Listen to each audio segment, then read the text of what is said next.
প্রত্যেক বালিক, স্থায়ী বাসিন্দা এবং মুসলমান নর-নারীর উপর নিসাব পরিমাণ সম্পদ থাকলে কুরবানি ওয়াজিব হয়। নিসাব পরিমাণ সম্পদ দ্বারা উদ্দেশ্য সারা 52 তোলা রূপা কিংবা তত পরিমাণ সম্পদের মূল্য, কিংবা তত পরিমাণ সম্পদের ব্যবসার মূল্য, কিংবা তত পরিমাণ সম্পদের মৌলিক প্রয়োজনের সরঞ্জাম হোক, এবং তার উপর আল্লাহ তাআলা বা বান্দাদের এতটুকু কর্জ না থাকা যাতে বর্ণিত নিসাব পরিমাণ মাল না থাকে।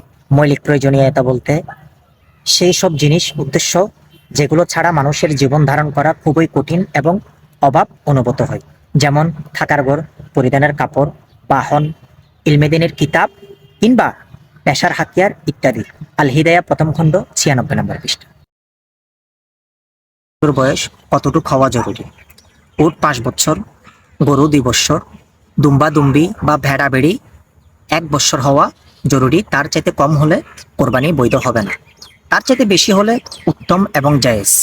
তবে দুম্বা কিংবা ভেড়া 6 মাস বয়সী হলে এবং যদি দূর থেকে দেখতে তা 1 বছর বয়সী মনে হয়, তাহলে ওই দুম্বা কিংবা ভেড়া দিয়ে কোরবানি করা জায়েজ। দুররে মুখতার নবম খণ্ড 533 নম্বর পৃষ্ঠা। স্মরণে রাখবেন, 6 মাস বয়সী দুম্বা দ্বারা কোরবানি করা বৈধ নয়।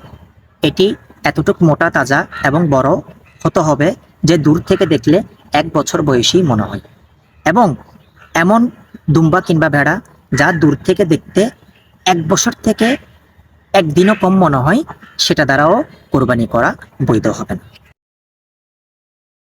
কোরবানির পশু ত্রুটিমুক্ত হওয়া আবশ্যক, যেমন সামান্য কান ছিদ্র হওয়া বা ছেঁড়া থাকলে তা দিয়ে কোরবানি করলে মাকরুহ হবে, আর এর চাইতে বেশি ত্রুটি হলে তাহলে তা দিয়ে কোরবানি করা বৈধ হবে না।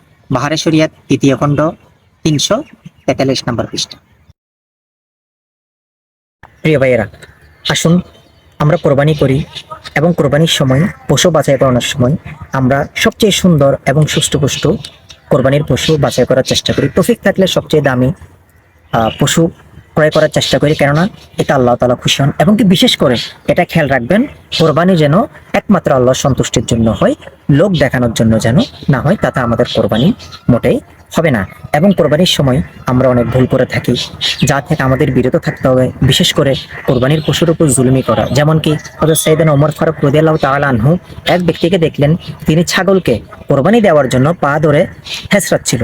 তখন ওমর ফারুক তাকে ইরশাদ করলেন, তোমার জন্য দুর্ভাগ্য, তুমি তাকে জবে করার জন্য উত্তমভাবে নিয়ে যাও। এবং কি তাজেদারে মদিনা সাল্লাল্লাহু তাআলা আলাইহি ওয়াসাল্লাম জাহান্নামে এক মহিলাকে দেখলেন যে তাকে উল্টা রাখা হয়েছে, এবং কি এক বিড়াল তার মুখ এবং বুক আঁচড়াচ্ছিল। ঠিক সেভাবে তাকে আযাব দেওয়া হচ্ছিল, যেভাবে সেই বিড়ালটিকে দুনিয়ার মধ্যে বন্দী করে রেখে খাবার এবং পানি দেয়া ব্যতীত কষ্ট দিয়েছিল। এবং কি মনে রাখবেন, কোরবানির পশু জবে করার আগে কোরবানির পশুর সামনে আমরা যেন ছুরি এগুলো ধারালো না করি, কেননা প্রিয় রাসূল সাল্লাল্লাহু তাআলা আলাইহি ওয়াসাল্লাম এক ব্যক্তির পাশ দিয়ে যাচ্ছিলেন, যে কিনা ছাগলের গর্দানের উপর পা রেখে ছুরি ধার করছিল এবং ছাগল ছুরির দিকে তাকিয়েছিল। তখন প্রিয় রাসূল সাল্লাল্লাহু তাআলা আলাইহি ওয়াসাল্লাম তাকে বললেন, তুমি কি তা প্রথমে করতে পারতে না? তুমি কি তাকে কয়েকবার মারতে চাও? তাকে শোয়ানোর পূর্বে ছুরি কেন ধারালো করে নিলে না? তাই প্রিয় দিনী ভাইয়েরা, আসুন আমরা কোরবানি করি আল্লাহর সন্তুষ্টির জন্য, এবং বিশেষ করে পশুকে কোনো রকম কষ্ট দেয়া ব্যতীত উত্তমভাবে যেন আমরা কোরবানি দিই। আল্লাহ তাআলা আমাদেরকে তৌফিক দান করুক, আমিন।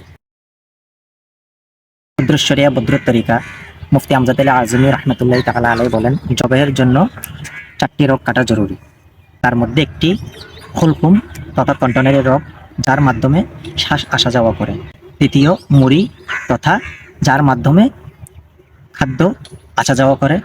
এবং এই 2টি রোগের সাথে আরো 2টি রোগ রয়েছে, যেগুলোর মধ্য দিয়ে রক্ত চলাচল করে, এবং এই 2টি রোগকে ওয়াদাজাইন বলে।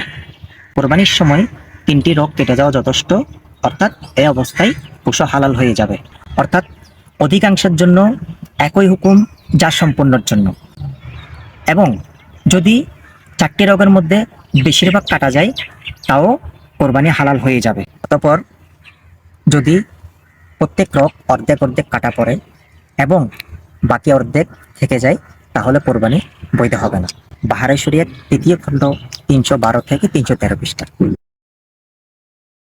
কোরবানির পূর্বে নিম্নলিখিত দোয়াটি পড়ে নিন। বিসমিল্লাহির রহমানির রহিম। ইন্নী ওয়াজ্জাহতু ওয়াজহিয়া লিল্লাযী ফাতারাস সামাওয়াতি ওয়াল আরদা হানিফাও ওয়া মা আনা মিনাল মুশরিকিন। ইন্না সালাতি ওয়া নুসুকি ওয়া মাহইয়ায়া ওয়া মামাতি লিল্লাহি রাব্বিল আলামিন লা শারীকা লাহু ওয়া বিযালিকা উমিরতু ওয়া আনা মিনাল মুসলিমিন। এই দোয়া পড়ার পর পশুর গর্দানের সবচেয়ে নিকটতম বাহুর উপর ডান পা রেখে এই দোয়াটি পাঠ করুন। আল্লাহুম্মা লাকা ওয়া মিনকা বিসমিল্লাহি আল্লাহু আকবার বলে দ্রুত ধারালো ছুরি দিয়ে জবাই করে দিন। কোরবানি যদি নিজের পক্ষ থেকে হয় তাহলে জবাই করার পর এই দোয়াটি পাঠ করুন। আল্লাহুম্মা তাকাব্বাল মিন্না কামা তাকাব্বালতা মিন খলিলিকা ইব্রাহিমা আলাইহিস সালাতু ওয়াস সালাম ওয়া হাবিবিকা মুহাম্মাদিন সাল্লাল্লাহু তাআলা আলাইহি ওয়া আলিহি ওয়াসাল্লাম। আর যদি কোরবানি অন্য কারো পক্ষ থেকে হয় তাহলে মিন্নার জায়গায় মিন উচ্চারণ করবেন, মিন উচ্চারণ করে কোরবানি দাতার নাম নেবেন। আর বিশেষ করে মনে রাখবেন, কোরবানি করার সময় বাহুর জায়গায় পেটে পা রাখবেন না, তাতে অনেক সময় রক্ত ছাড়া খাদ্য বের হয়ে আসতে পারে। কোরবানির মাংস বন্টন করার পদ্ধতি: যদি একাধিক ব্যক্তি একসাথে মিলে গরু, মহিষ কিংবা উট ইত্যাদি দিয়ে কোরবানি করে তাহলে সে অবস্থায় অনুমান করে বন্টন করা জায়েজ নয় এবং সন্তুষ্ট চিত্তে একে অপরকে মাফ করে দেওয়াও যথেষ্ট নয়। যদি সকল একই করে বসবাস করে অথবা একই সাথে খায় কিংবা যদি কোনো সদস্য বন্টন করতে না চায় তাহলে এমন অবস্থায় বন্টন না করলেও চলবে। প্রশ্ন হচ্ছে, অনুমান করে বন্টন করার কোনো পদ্ধতি রয়েছে কিনা? এতে দুটি পদ্ধতি রয়েছে। একটি হচ্ছে সকল কোরবানি দাতারা মিলে কোনো বালিক সুস্থ মস্তিষ্ক সম্পন্ন মুসলমানকে মালিকানা দিয়ে দিবে, এখন সে সকলের মধ্যে অনুমান করে বন্টন করে দিতে পারবে। দ্বিতীয় কৌশল হচ্ছে, যা আরো সহজ, ফোকায়ে একরাম বলে যে কোরবানির মাংস ব্যতীত ভিন্ন জাতের যেমন কি মগজ এবং কলিজা ইত্যাদি মাংসের সাথে মিশিয়ে তখন অনুমান করে বন্টন করা যাবে, এতে কোনো সমস্যা নেই। দুররা মুখতার, নবম খণ্ড, 527 নম্বর। কোরবানির মাংস কয় ভাগ খাওয়া উচিত? কোরবানির মাংস নিজেও খেতে পারবেন, অন্যকে খাওয়াইতে পারবেন, চাইলে ফকির মিসকিন আত্মীয় স্বজনকেও দিতে পারবেন। বরং কোরবানির মাংস নিজে কিছুটা খাওয়া মুস্তাহাব। উত্তম হচ্ছে এটা যে কোরবানির মাংস 3 ভাগ করা, 1 ভাগ নিকটতম আত্মীয় স্বজনের জন্য, 1 ভাগ ফকির মিসকিনদের জন্য এবং 1 ভাগ নিজ ঘরের অধিবাসীদের জন্য। ফাতাওয়ায়ে আলমগীর। যদি সব মাংস নিজে রেখে দেয় তারপরও কোনো গুনাহগার হবে না, কেননা আমার আকা আলা হযরত ইমাম আহমদ রাজা খান রাহমাতুল্লাহি তাআলা আলাইহি বলেন, কোরবানির মাংস বন্টন করা উত্তম কাজ, এটা কোনো আবশ্যক নয়। চাইলে সব মাংস নিজে রেখে দিতে পারবে, চাইলে সব মাংস আত্মীয় স্বজনকে দিয়ে দিতে পারবে, কিংবা সব মাংস ফকির মিসকিনদেরকেও দিয়ে দিতে পারবে। ফতোয়া রজবিয়া 3য় খণ্ড 353 নম্বর পৃষ্ঠা। অনেকের এই প্রশ্ন থাকে, কোরবানির মধ্যে আকিকার অংশ করা যাবে কিনা? রুদ্দুল মুখতারে রয়েছে, কোরবানির মধ্যে আকিকার অংশ করা যাবে।